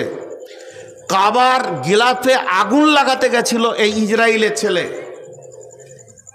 কাবার ইমামকে মার্ডার করতে গেছিল কাবার ভিতরে ঢুকে ইসরায়েলের ছেলে। এত খতরনাক, এবং বিশ্বের সব থেকে বড় খতরনাক হলো ইসরায়েল। তো প্যালেস্টাইনের ওপরে যে এখন নির্যাতন, নির্মম নির্যাতন চলছে, ওই যে বলল যে দেখতে পারছি না, তো দেখতে না পারার কারণ, যেগুলো চলে যাচ্ছে এরা শহীদ, এগুলো নিয়ে আমি অত টেনশন করছি না। মা বোনদেরকে বলছি, এক মাকে দেখলাম 2 দিন আগে ফেসবুকে নিজের ছেলের লাশকে নিজে কাঁধে করে খাটের সামনে হাঁটছে এবং আনন্দে হাসছে যে আমার ছেলে শহীদ হয়েছে। তাদের কত ঈমান, কিন্তু দুঃখ লাগছে এই মাসুম শিশুগুলোর দিকে তাকিয়ে। ভাত পর্যন্ত রুচছে না, যে ছোট ছোট ছেলেগুলোকে মরে যাচ্ছে, অক্ষত হয়ে ক্ষত বিক্ষত হয়ে রয়েছে যেগুলো, সেগুলোকে দেখে মানে জান ছিঁড়ে যাচ্ছে। কিন্তু এর রেজাল্ট কি দাঁড়াবে আপনাদের মনে কি হয়? এর রেজাল্ট কি দাঁড়াবে? ইসরায়েলের বিরুদ্ধে ফিলিস্তিন লড়ে কি বিজয়ী হবে?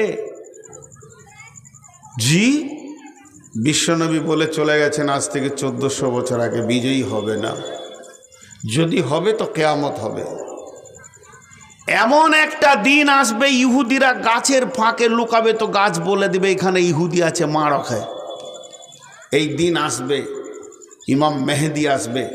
তবে খুব কাছিয়ে গেছে, খুব কাছিয়ে গেছে, মানে একদম নিকটে চলে এসছে। কারো কারো মত ইমাম মেহেদি জন্ম হয়ে গেছে, সে এখন পৃথিবীতে আছে, তার 40 বছর বয়স হলেই প্রকাশ ঘটবে। তো এখন প্রকাশটা ঘটছে না, তার বয়সটা পরিপূর্ণ হয়নি। আর গাজওয়াইলে হিন্দ, যেটা রাসূলুল্লাহ সাল্লাম বলে গেছেন যে ভারতবর্ষে একটা বড় যুদ্ধ হবে, সেটাও কাছিয়ে গেছে। আর ফিলিস্তিন ইসরায়েল দেখতে যেতে হবে না, ওই দৃশ্য ভারতবর্ষের মাটিতে জমবে, এবং তারপরে ইমাম মেহেদির বহির্প্রকাশ ঘটবে। আর ওইদিকে সেই দিন প্যালেস্টাইন বিজয়ী ঘোষণা হবে। আর যেদিন প্যালেস্টাইন বিজয়ী ঘোষণা হবে, সেই দিন ইসরায়েল জান বাঁচাবার জায়গা পাবে না।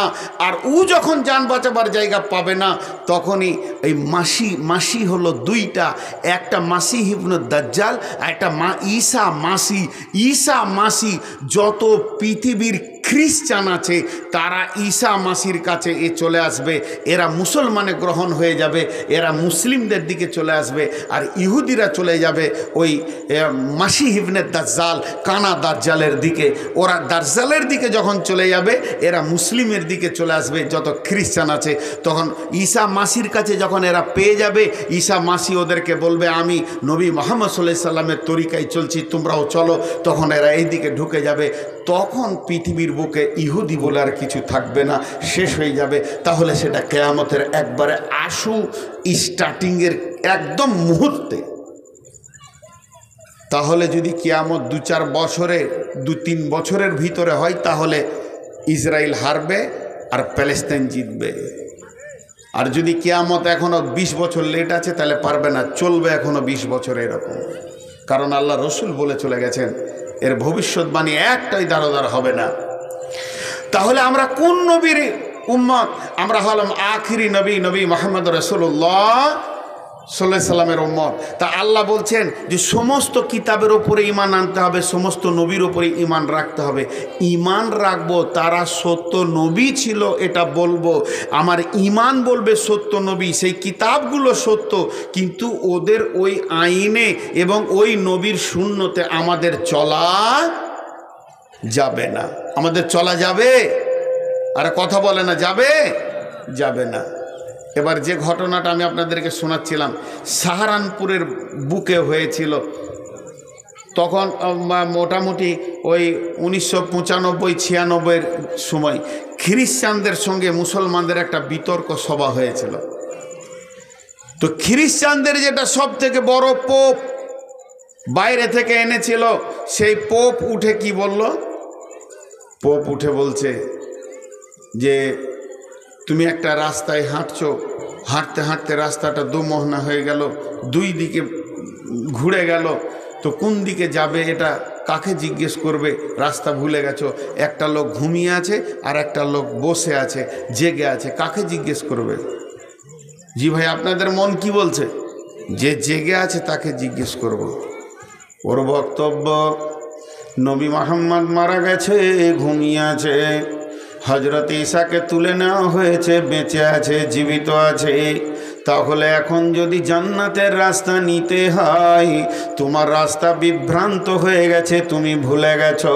তোমাকে যদি জান্নাতে যেতে হয় তাহলে কোরআনকে বাদ দিয়ে ইঞ্জিলকে মানতে হবে, আর ঈসা আলাইহিস সালামের মানে ঈসা আলাইহিস সালামের সুন্নতে তোমাকে চলতে হবে, তার নূর তার আইনকে তোমাকে মেনে নিতে হবে, তবেই তুমি জান্নাত পাবে। আর নবী মুহাম্মদের কথায়, কোরআনের কথায় চললে তুমি জান্নাত পাবে না। কারণ সে ঘুমিয়ে গেছে। সব হতভম্ব চুপ হয়ে গেছে। কথাটা যুক্তি ঠিক, যে লোকটা জেগে আছে ওকেই জিজ্ঞেস করব, যে ঘুমিয়ে গেছে ওকে কেন জিজ্ঞেস করব? সাহারানপুর মাদ্রাসার এক মৌলানা ছিল, বলছে উত্তরটা আমি দিব। আলিম ছোট কিন্তু বুদ্ধি খুব। তো অন্য বড় বড় আলেমরা বলছে পারবি, বলছে ওর দাঁত ভেঙে দিব এক উত্তরে। বলে উঠো, ওকে মাইক দিল, বলছে স্যার আপনি যা বলেছেন ঠিক, আপনার কথাটা একদম ঠিক। যে বসে আছে ওকে রাস্তা জিজ্ঞেস করব কোন দিকে যাব, আর যে ঘুমিয়ে আছে শেষ হয়ে গেছে ওকে কেন জিজ্ঞেস করব? সঙ্গে সঙ্গে ও খুশি হয়ে গেল পাদ্রী। কিন্তু মৌলভী সাহেব এবার প্যাঁচ দিয়ে ঘুরিয়ে ধরে ওকে বলছে লোকটা বসে আছে কেন, এ কথাটা আপনি বলেন। ওর বসে থাকার কারণটা কি? রাস্তা আছে, চলে যাবে, ঘুমিয়ে গেছে, ক্লান্ত হয়েছে, কারণ আছে, কিন্তু বসে আছে কেন? তার মানে ও নিজেই রাস্তা ভুলে বসে আছে। ও নবী মুহাম্মদকে উঠাতে পারছে না, আদব করছে, লজ্জা লিহাজ করছে, উঠবে দিয়ে ওকে রাস্তা বলে দেবে। অতএব ঈসা আলাইহিস সালামের পরে যখন আসবে, নবী মুহাম্মদ সাল্লাল্লাহু আলাইহি সাল্লামের সুন্নতে চলবে, সে আর নিজের আইনকে পৃথিবীর বুকে চালাবে না। তাই আমার আল্লাহ বলছেন ওয়াল্লাযীনা ইউমিনুনা বিল গায়বি ওয়াল্লাযীনা ইউমিনুনা বিমা উনজিলা ইলাইকা ওয়া মা উনজিলা মিন ক্বাবলিকা ওয়াবিল আখিরাতি হুম ইউকিনুন। হে বিশ্ববাসীরা, হে আল্লাহর গোলাম, তোমাদের পূর্বের যত কিতাব ছিল তার উপরে তোমরা বিশ্বাস রাখবে। সেই নবীগুলো সত্য, কিতাব সত্য, কিন্তু তার উপরে চলা যাবে না। শুধু তাই নয়, এর পরবর্তী যে কিতাব তোমাদেরকে দিয়েছি এর উপরে 100% বিশ্বাস রাখতে হবে, এ নবীর ওপরে বিশ্বাস রাখতে হবে, এবং এর ওপরেই তোমাদের জিন্দেগিকে চালাতে হবে। আল্লাহ তাবারাক ওয়া তাআলা 8টা কথা বললেন, এবার গুনেলেন। বিসমিল্লাহির রহমানির রহিম, আলিফ লাম মিম, যালিকাল কিতাবু লা রাইবা ফিহি, এই কিতাবের মধ্যে কোনো সন্দেহ নাই। হুদাল লিল মুত্তাকিন, এই কিতাব যে আল্লাহকে ভয় করে তাকে হেদায়েত দেবে। আল্লাযীনা ইউমিনুনা বিল গায়বি যে গায়েবের ওপরে ঈমান আনলো, দু চোখে দেখলো না, আল্লাহকে দেখলো না, ঈমান আনলো, ফেরেশতা দেখলো না, ঈমান আনলো, জাহান্নাম দেখলো না, ঈমান আনলো, জান্নাত দেখলো না, ঈমান আনলো, কবরে আযাব দেখলো না, কবরকে ভয় করলো, আর কিয়ামত দেখলো না, কিয়ামতকে ভয় করলো, পুলসেরাত দেখলো না, ভয় করলো। এই ঈমানটা যারা পরিপূর্ণ আনলো তারা কি করবে? ওয়ায়ুকিমুনাস সালাতা, তাদেরকে তুমি নামাজের কাতারে পেয়ে যাবে। যে নামাজের কাতারে এলো না, তুমি পরিষ্কার জেনে লাও তার দিলে আল্লাহর ভয় নাই। ওয়া মিম্মা রাযাকনাহুম ইউনফিকুন, এবং সে নিজে সঞ্চিত মাল যা রুজির জন্য করেছে, ঘাম ঝরিয়ে পেরেশানি করে, তার থেকে সে আল্লাহর রাস্তায় দান করবে। ওয়াল্লাযীনা ইউমিনুনা বিমা উনজিলা ইলাইকা, তাদের উপরে যে নাযিল করা হয়েছে সেই কিতাবের উপরে তারা ঈমান আনবে। ওমা উনজিলা মিন ক্বাবলিকা, এবং পূর্বের যত কিতাব আছে, নবী আছে, তাদের উপরে ঈমান আনবে। এই টোটাল 7খানা তাদের গুণ থাকবে। 8 নম্বরে গুণ ওয়াবিল আখিরাতি হুম ইউকিনুন, কঠিন কিয়ামতের দিন জাহান্নাম থেকে নিয়ে, কবর থেকে নিয়ে জান্নাত পর্যন্ত বিশাল একটা জায়গা রয়েছে, দীর্ঘ লম্বা জায়গা রয়েছে। এর ওপরে এরা দৃঢ় বিশ্বাস রাখবে। ইউকিনুন মানে হচ্ছে একদম অটল বিশ্বাস। এতটা বিশ্বাস চোখে দেখলে যেমন বিশ্বাস হয়, এটা হলো মাইক, আমি চোখে দেখলাম বিশ্বাস, আর ওটা দেখলো না, তারপরও তারা আখিরাতের উপরে দৃঢ় বিশ্বাস রাখবে। কবর সত্য, কবরে আযাব সত্য, কবরে ঘুমানো সত্য, কিয়ামতের ময়দান সত্য, দাঁড়িয়ে পাল্লা সত্য, আল্লাহর আরশের সত্য, আল্লাহ হিসাব নেবেন সত্য, হাজে কাউসার সত্য, নবীজি হাজে কাউসার পান করাবেন সত্য, পুলসেরাতে হাঁটতে হবে সত্য, জাহান্নাম পায়ের নিচে থাকবে সত্য, সামনে জান্নাত সাজানো থাকবে সত্য। একদম জান্নাত থেকে নিয়ে জান্নাতের নিয়ামত যতগুলো সাজানো আছে সত্য, সমস্তর উপরে তার দৃঢ় বিশ্বাস থাকবে। বিশ্বাসে এতটুকু অটল থাকবে না, চুল বাড়াবার সে আছে কি না এ কথা বলবে না, সে বলবে বেশাক আছে, আমার নবী বলে গেছেন, কোরআন বলেছেন, বেশাক জাহান্নাম আছে, জান্নাত আছে, এগুলোর উপরে দৃঢ় বিশ্বাস রাখবি। জি, আমাদের এই বিশ্বাসের কমি আছে। হযরত আব্দুল্লাহ ইবনে রাওয়াহা, সাহাবীটার নাম আব্দুল্লাহ ইবনে রাওয়াহা, বিবির জাঙ্গে মাথা দিয়ে শুয়ে আছে, বালিশ লাইনি, বিবির জাংটাকে বালিশ বানিয়েছে। আর সূরা মারিয়ামের 21 নম্বর আয়াতটা পড়ছে। সূরা মারিয়ামে 21 নম্বর আয়াতে বলছেন, বিসমিল্লাহির রহমানির রহিম, ওয়া ইন মিনকুম ইল্লা ওয়ারিদুহা কানা আলা রাব্বিকা হাতমান মাকদিয়া। আয়াত শেষ হয়ে গেল, আবার শুরু করলো, ওয়া ইন মিনকুম ইল্লা ওয়ারিদুহা কানা আলা রাব্বিকা হাতমান মাকদিয়া। আয়াতটা পড়তে পড়তে পড়তে পড়তে এক সময় সে কেঁদে ফেলেছে, চোখ দিয়ে টস টস করে পানি আসছে আর গাল দিয়ে বইতে শুরু করেছে। ওই চোখের পানি বিবির জাঙ্গে যখন পৌঁছে গেছে, বিবি তখন জেগে গেছেন। বিবি জিজ্ঞেস করছেন, মা ইউবকি, কে আপনি কাঁদছেন কেন? উত্তরে বলছেন, বাকায় কে এলে বাকায় কা, আপনি কাঁদছেন এর জন্য আমি কাঁদছি।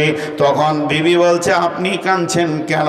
তখন স্বামী বলছে, বিবি রে, একবার আমি মুখ দিয়ে কি ভাষা বলছি দেখ, ওয়া ইম মিনকুম ইল্লা ওয়ারিদুহা কানা আলা রাব্বিকা হাতমান মাকদিয়া।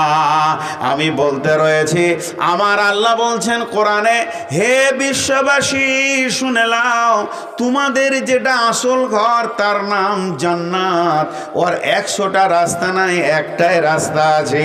আমাকে বর্ধমান যাওয়ার ব্যাপারে যদি ফারাক্কার ব্রিজে উঠতে না দেন তো ভাগলপুর হয়ে চলে যাব, যদি গাজল দিয়ে যেতে না দেন তো রতুয়া হয়ে চলে যাব, রতুয়া দিয়ে দেবেন নম্বৃতি হয়ে চলে যাব। হাজার রাস্তা আমার খোলা আছে নিজের বাড়িতে যাওয়ার জন্যে, কিন্তু আমার রব বলছেন গোলাম রে তোদের জান্নাতে যাওয়ার ব্যাপারে আমি একটা রাস্তা করেছি, তার নাম হলো পুলসেরাত। আর ওই পুলসেরাতে পা না দেওয়া পর্যন্ত কোনো মানুষ জান্নাতে যেতে পারবে না। তাতে সে ইমানদার হোক, বেঈমান হোক, নামাজি হোক, বেনামাজি হোক, মাতাল হোক, লম্পট হোক, চোর হোক, আর পরিষ্কার হোক, তাহাজ্জুদ পড়নেওয়ালা, তেলাওয়াত করনেওয়ালা হোক না কেন, প্রত্যেককে পুলসেরাতে পা দিতে হবে। বিবিরে, নবীজি সেই পুলসেরাতের কথা বলতে কি বলেছেন জানিস রে বিবি?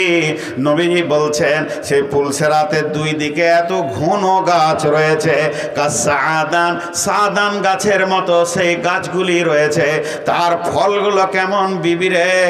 যেমন ছুট্টি গাছের সজনে ডাঁটা ধরে ওই রকম লম্বা লম্বা নয়, বরং ওই রকম ফল। আর মাছ ধরা বংশীর মতো মুখটা এরকম বাঁকা আছে, আঁকড়ো করা আছে, এইভাবে সেটাকে বেঁকানো আছে। এত ধার আছে, লক্ষ লক্ষ কোটি কোটি সেই ফলগুলি পুলসেরাতের ধারে ঝুলছে। মানুষ তার পাশ দিয়ে পার হবে, আর যদি ওই ফল, ওই একটা আঁকড়, ওই একটা বংশী যদি চামড়াতে বিঁধে যায়, তাকে জেনে নিতে হবে আমার আর জান্নাত যাওয়া গেল না। বিবিরে, সেই পুলসেরাতে পা না দেওয়া পর্যন্ত কেউ জান্নাতে যেতে পারবে না। এরই জন্যে আমি আল্লাহর ভয়ে কাঁদছি। জি, আজকে আমাদের অবস্থা কি? এতগুলি লোক বলেন আমি নিজে বেঈমান, তো আপনাদেরকে ইমানের হেদায়েত কি দিব? আমি নিজের ব্যাপারে নিজেকে সন্দেহ করি। বহুজন বহু কমন করে, আল্লাহ মাফ করুন। অতএব আল্লাহ তাবারাক ওয়া তাআলা বলছেন এই 8টা গুণ যার ভিতরে আছে, এক এক করে গুনিয়ে দিছি। একদম এই কোরআন, এর মধ্যে কোনো সন্দেহ নাই, বিশ্বাস রাখতে হবে। 2 নম্বর, এটা আমাদেরকে হেদায়েত দিতে হবে, তো মুত্তাকি হতে হবে, আল্লাহর ভয় আনতে হবে। 3 নম্বর, অদৃশ্যে যেগুলো দেখতে পেছি না, জাহান্নাম, জান্নাত, আল্লাহ, ফেরেশতার উপরে ঈমান আনতে হবে। 4 নম্বরে গায়েবের উপরে ঈমান আনতে হবে। 3 নম্বরে ঈমান আনতে হবে। 4 নম্বরে নামাজ পড়তে হবে। 5 নম্বরে নিজের সঞ্চিত মাল থেকে আল্লাহর রাস্তায় দিতে হবে। 6 নম্বরে হচ্ছে যে আল্লাহর নাজিলকৃত কিতাবের উপরে ঈমান রাখতে হবে। 7 নম্বরে পূর্বের কিতাবের উপরে ঈমান রাখতে হবে। আর 8 নম্বরে আখেরাতের যতগুলো স্টেজ আছে সবগুলোর উপরে দৃঢ় বিশ্বাস রাখতে হবে। এই 8টা গুণ যার ভিতরে আছে, এই 8টা গুণ যের ভিতরে আছে, এই 8টা গুণ যে পুরুষের ভিতরে আছে, যে মেয়েটার ভিতরে আছে, যে শিশুটার ভিতরে আছে, যে মহিলাটার ভিতরে আছে, এই 8টা গুণ আল্লাহ তাবারাক ওয়া তাআলা তার জন্য কি বলছে শুনে নেন। উলাইকা আলা হুদাম মির রাব্বিহিম, উলাইকা মানে ওই সকল লোকেরা, আলা হুদাম মির রাব্বিহিম তাদের রবের রাস্তাতে তারা হাঁটতে রয়েছে। ওয়া উলাইকা হুমুল মুফলিহুন, এরাই কঠিন কিয়ামতের দিনে বেঁচে যাবে। মুফলিহুন নিষ্কৃতি পেয়ে যাবে, ফালাহ পেয়ে যাবে। এরই জন্যে মুয়াজ্জিন বলছে হাইয়া আলাল ফালাহ, বাঁচবি তো আয়, এখানে আসলে তোদেরকে বাঁচার রাস্তা আমি আল্লাহ বলে দিব। আয় আয় আয়, হাইয়া আলাল ফালাহ, বাঁচবি তো আয়। দুনিয়াতে নিজেকে শিক্ষিত মনে করিস না, তোর কি কাউকে বলিস না, নিজেকে নম্র ভাব, ভদ্র ভাব। আর মনে মনে ভেবে আল্লাহ বলছে আমি অনেক অভাবী, অনেক জ্ঞানের দরকার, অনেক নেকির দরকার। এইভাবে কাঙ্গাল করে পৃথিবীতে রাখ, আর সঞ্চয় কর আখিরাতের মালকে, হাসতে হাসতে জান্নাতে যাবি। কেউ উঠবেন না। 12টা 5 বাজলো, আপনাদের হাতগুলোকে ধরে আমি আর একটা আয়াতের তফসির করব। এই সূরার লাই সূরা সাজদায় চলে যাব। এই মুফলেহুন এর ওপরে, ইনফিকুনের ওপরে যে দান করাটা কত গুরুত্ব। আমরা ভাবি যে দানটা খালি মসজিদে মাদ্রাসায় করলাম, ফকির এতিমকে করলাম, ঠিকই আছে। দান কত বড় জিনিস জানেন? মজার কথা বলি, আর আপনি 1 টাকাও দিয়েন না, চলে যান, আল্লাহর ঘর আল্লাহ বানাবে, আপনার টাকার তওয়াক্কা করে না। মাঝে 2 মিনিট আপনাদের হাতে পায়ে ধরে আমি নিচ্ছি, 2 মিনিট নিচ্ছি আমার ব্যক্তিগত জন্যে। যখন লকডাউন শুরু হলো, আমার ব্যাপারে এই দিনাজপুর আর মালদা থেকে ফেসবুকে দিয়েছিল, আপনারা পেয়েছেন কিনা আমি প্রকাশ করে দিচ্ছি, যে ওর আর দুনিয়া চলছে না, পেট চলছে না, তো ভিক্ষায় বের হয়েছে।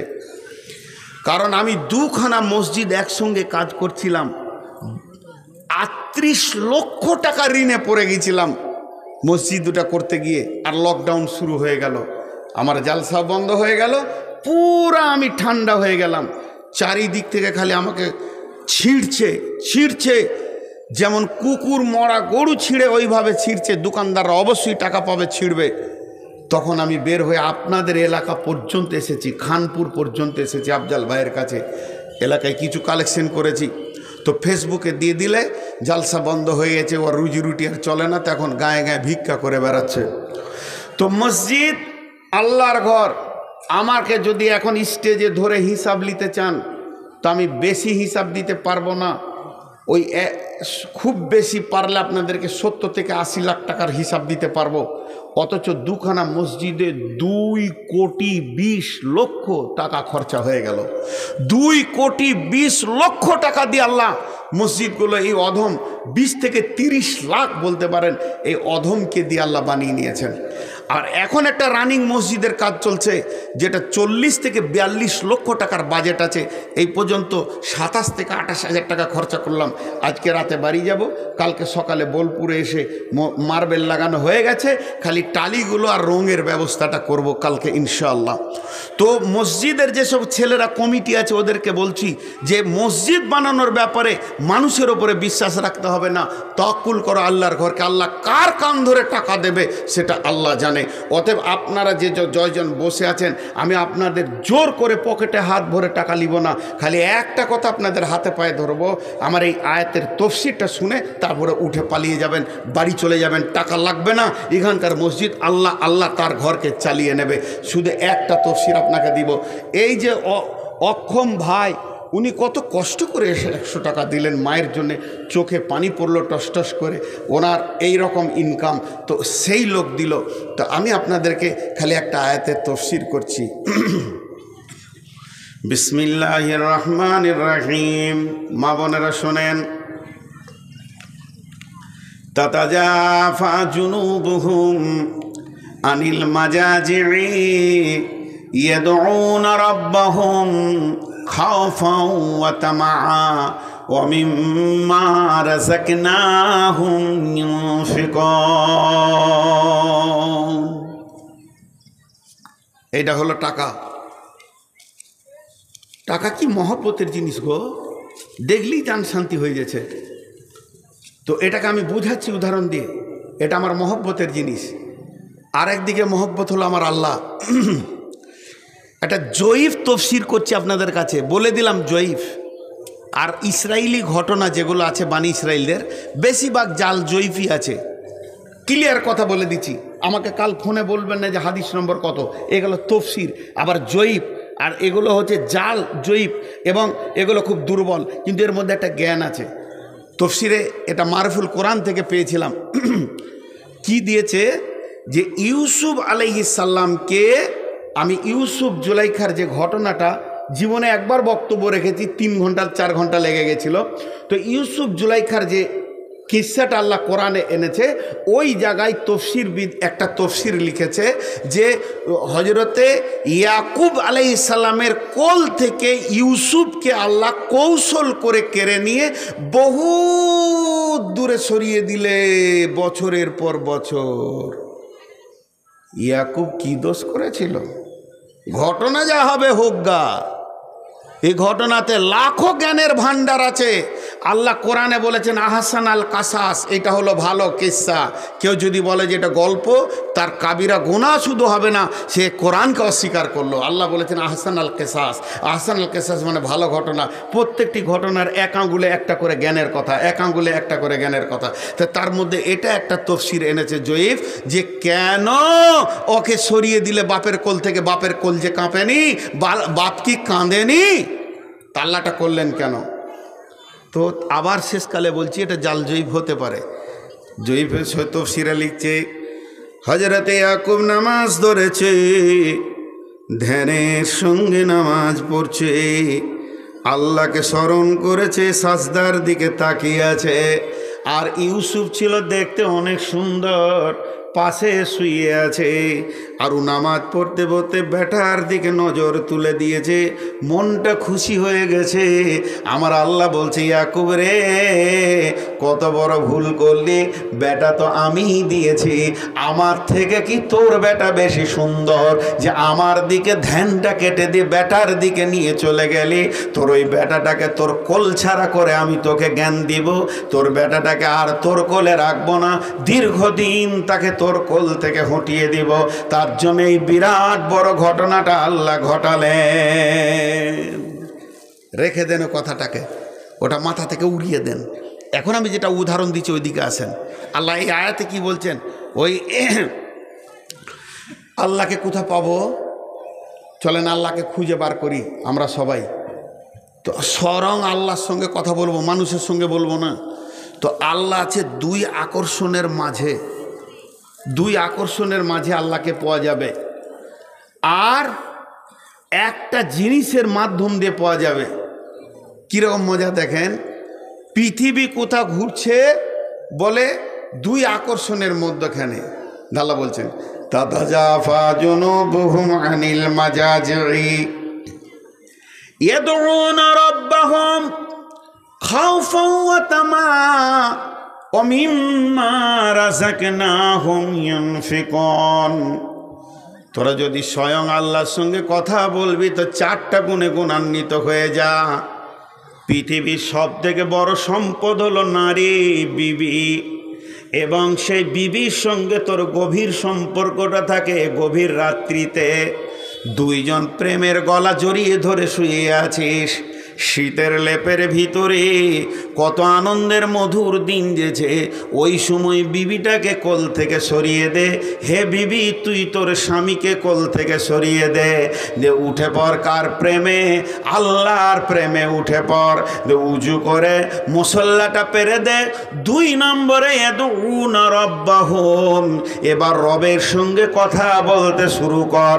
তবে যখন কথা বলবি 2টা জিনিস কাছে রাখবি, খাওফান ওয়া তামাআ, একদিকে ভয় আর একদিকে আশা। ভয় আর আশার ভিতরে তোর আল্লাহ আছে। ঈমান কোথায় আছে? ঈমান আছে পেচ্ছাব। আল্লাহ রসুল উদাহরণ দিয়েছেন এবং কোরআনেও আছে। পেচ্ছাব আর গোবরের ভিতরে যেমন দুধ আছে, গাভীর দুধটা কোথা তৈরি হয়? পেচ্ছাব আর গোবর। আর পেচ্ছাব আর গোবর আর রক্ত, এর মাঝে দুধটাকে আল্লাহ বের করেছে। দুধকে নিয়ে ল্যাবরেটরিতে দিয়ে দেন, না ওর ভিতরে পেচ্ছাব আছে, না ওর ভিতরে গোবর আছে, আর না ওর ভিতরে রক্ত আছে। কিন্তু সাদা দুধ যেমন তৈরি হয়ে গেল, অথচ 3টে নোংরা হারাম, 3টে নোংরা থেকে একটা ভালো জিনিস বের হয়ে গেল। তা আমার আল্লাহ বলছেন একদিকে ভয় আর একদিকে আশা। আল্লাহর নবী একটা যুবককে দেখা করতে গেলেন, যুবকটা পাপ করছে, এই সময় মারা যাবে, আর বেশিক্ষণ বাঁচবে না। নবীজি যুবককে বললেন, হে যুবক তোমাকে কেমন এখন লাগছে বলো? যুবক বললেন, ইয়া রাসূলুল্লাহ মরে যাব এ ব্যাপারে কোনো সন্দেহ করি না আর ভয়ও করি না, তবে ভয় করি মরার পরে আমার রব কি আমাকে কি করবে, আমার রব আমাকে কোন জায়গাটা দেবে, শুধু এই ভয়টা আমাকে লাগছে। তবে আমার আশা রয়েছে 100-তে 100 রব আমাকে মাফ মাফ করে দেবে। এই কথাটা যখনই ভয় আর আশা দুটি বললেন, আল্লাহর নবী বলছেন তোমার আশার কারণে তোমার রব তোমাকে জান্নাতে দেবে, আর তোমার ভয়ের কারণে তোমার রব তোমাকে জাহান্নাম থেকে মুক্তি দেবে। আর কোরআনের এই আয়াত বলছে গভীর রাত্রিতে উঠো, প্রেমের বিবিকে একবার ছেড়ে দাও, প্রেমের স্বামীকে ছেড়ে দাও। এর থেকে বড় প্রেমিক হলো আল্লাহ। স্বামী একদিন মরবে, বিবি একদিন মরবে। কুল্লু আলাইহা ফান ওয়া ইয়াবকা ওয়াজহু রাব্বিকা যুল জালালি ওয়াল ইকরাম। সমস্ত কিছু ধ্বংস হবে, ধ্বংস হবে না আল্লাহ। প্রেম করো তার সঙ্গে, তাকে কবরে পাবে, হাসরে পাবে, পুলসেরাতে পাবে। সেই প্রেমিককে ধরার জন্যে এই প্রেমিকটাকে প্রথমে মাইনাস করা একটা আমল। দ্বিতীয় আমল হলো তুমি 2 রাকাত সালাত পড়ে নাও, এরপরে আল্লাহকে খোঁজার চেষ্টা করো। একদিকে ভয় থাকবে, একদিকে আশা থাকবে। 3 নম্বরে আমার আল্লাহ কি বলছেন, অমিম্মা রাযাকনাহুম ইউনফিকুন। এইটা আর একটা চম্বক। তোমার বিবি যেমন চম্বক, এটাও আর একটা চম্বক। মাল টাকা তোমার মাজাকে, তোমার কোমরকে চেপে ধরে রেখেছে, আল্লাহর দিকে যেতে দিচ্ছে না। তবে ওই টাকাকে আল্লাহর দিকে কিছু ফেলে দাও, আল্লাহর প্রেমে কিছু সরিয়ে দাও, আমার রবকে দেখিয়ে দাও। আল্লাহ বিবি ছেড়েছে, টাকাও ফেলেছে, গভীর রাত্রিতে ভয় আর আশাতে তোমাকে ডেকেছে। আমার আল্লাহ বলছে বান্দারে তুমি আমার, আমি তোমার, এতে কোনো অসুবিধা নাই। তার জন্যে তাহাজ্জুদের কথা বলতে গিয়েও আমার রব দানের কথা বলেছে। আমি নূর মোহাম্মদ বলছি না, আমার রব বলছে তাহাজ্জুদের সময়ে দানের কথা। রাগ করবেন না, সবারই পাগুলো ধরে মাপ চাইছি। এই খানপুর মাদ্রাসার জালসা আর কোনো মাদ্রাসার জালসা, আপনাদের এই জালসা 10 টাকা দিছে আর বকে বকে এই দিল, ওই করো, জান্নাতে দিল বলে মুখে ফেনা উঠে গেছে বক্তারও, আর টাকা ঢেরি লেগে যেছে। গুনে দেখছি শেষকালে 30,000। সে আগেকার মুন্সিরা বলতো লাখে লাখে ঝাঁকে ঝাঁকে কাটে হাজারো হাজার, শেষকালে গুনে দেখে 3 20 4। আমাদের অবস্থা তাই হচ্ছে।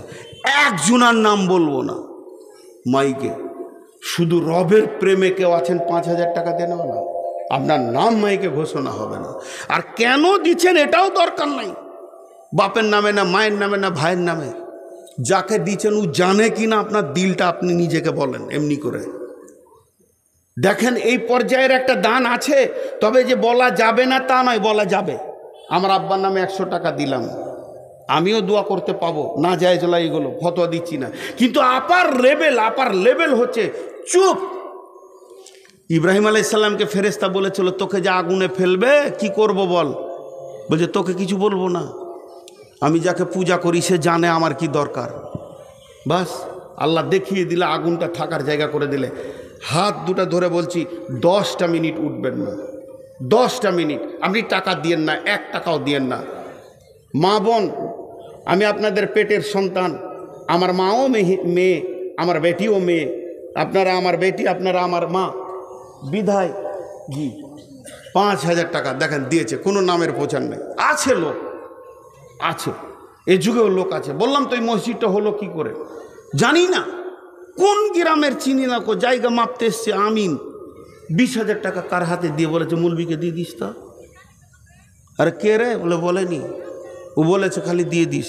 তো লোকটা কি করে বলে এইখানে জায়গা মাপতে এসেছিল, কোথাকার চিনি না।